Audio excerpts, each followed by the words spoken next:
In the mid-1800s, the U.S. had a strong ideology that they were destined to move and expand to the West. This term was called Manifest Destiny. As Western expansion furthered, new technologies were created, such as railroads.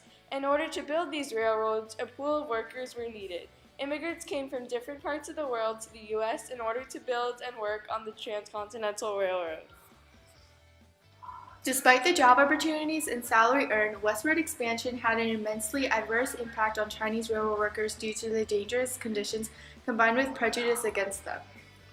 In China, there was drought and famine, so when people moved to the United States from China, they were hoping for better living conditions. However, railroad owners cut them off on multiple occasions. The director of the Central Pacific Railway cut off supplies, food, and transportation to all Chinese workers. This was part of the cause for the strike led by the Chinese workers. The strike was unsuccessful due to the fact that owners of the railway cut off the food supply for the Chinese workers, hoping that the starvation would cause them to stop the strike. The strike ended after that, and there was no impact made.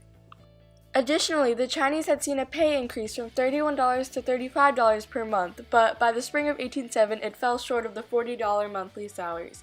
They had to work extended hours in detrimental work conditions, where they had to do things like blast dynamite through tunnels, which resulted in injuries and death.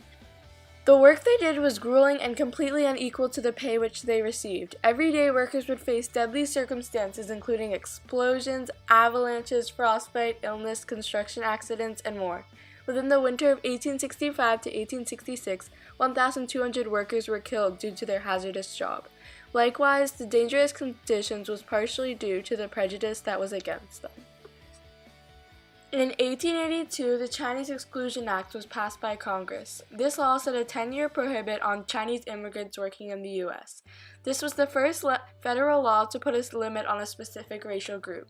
Chinese were greatly affected by this act, causing their slow decrease of their population in our country until a few decades later.